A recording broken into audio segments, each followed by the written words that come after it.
First email, what I send over once I've gone through the negotiation process, that ought to be, you've negotiated, you've sent the product spec sheet. I'm thinking through this now and I'm thinking I should have done a much more in-depth video for this for you. But yeah, I've sent through my purchase order. I found my supplier. I'm very, very happy with them. Great. That's a supplier I'm going to use. What happens next? So this is what happens next. So from that moment forward, here's my system. Send through my purchase order. And normally what I'm doing is I'm sending again something called my product specification sheet, which really just lays out, what I want my product to be. So I want the leather to be this quality.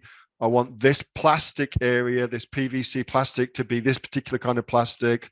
I want to make sure it's got a metal magnet in there and another metal magnet in there so it holds together. Like I go through in detail what I want the product to be, okay? So that there's no confusion. They know exactly what I'm after. I know that they know, etc. Okay? So I send it through and I reference it. So purchase order, references, product spec sheet. So make sure I've got that in there, okay?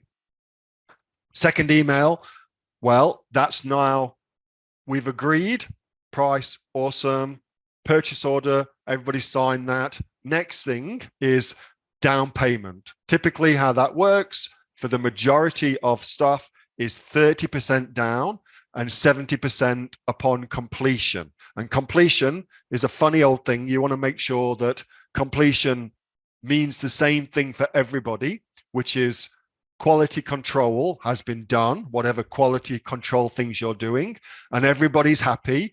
That's completion, okay? But anyway, so that's the second email. It's all about, I'm going to pay you some money. Third email is confirming quality control questions. So if they've got any questions at all about the quality control that I've put in place, whether that's getting what's called a production line inspection or a mid-production line inspection or a final production inspection, depending on when you're going to get your products assessed, before they start producing, whilst they're producing, which your factory will hate, or after everything's been produced, okay? So depending on what you're getting produced, one of those three things would be important, sometimes even all three. Anyway, so I confirm all that. And then what I've learned the hard way is to reconfirm packaging specs. So we had a shitty situation with a product that we had been ordering heaps of, like ordered it tens of times, the same thing, exactly the same thing over and over and over again. And what happened was post some COVID things, there was a big changeover in staff at that particular factory that we were using.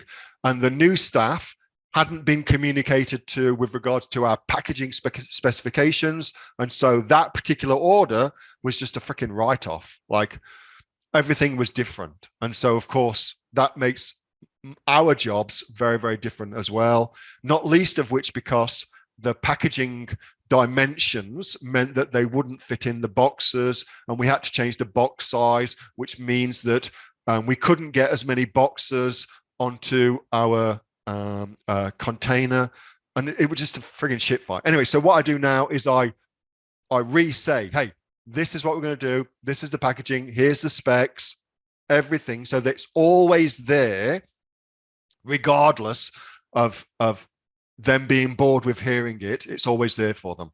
And then the final thing is a booking email where we book everything in, so it's like, okay, well, that's the production gets booked in. Here's when we're going to start production. Here's when we anticipate finishing production.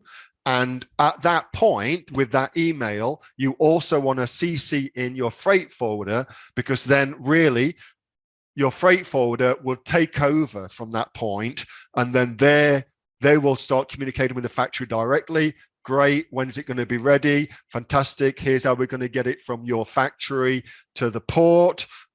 And then on and on and on, okay? So that's my 4-step system that I now use. That's a 4 communications You could think of them that way, that I use with my factories to make sure that everything's getting done properly, okay? That was a video from my regular Monday night Q&A session with the members of the Aussie Online Entrepreneurs. We are a community of over 2,500 e-commerce professionals right around the world. We're the fastest growing e-commerce community right here in Australia, for instance, with sales, by the way, of over $50 million. If you'd like to find out more about what we do, get yourself off to www.aussieonlineentrepreneurs.com.au. That link is in the description. I will see you on the next video. Until then, make sure you like this video, subscribe, and I'll see you next time. Bye.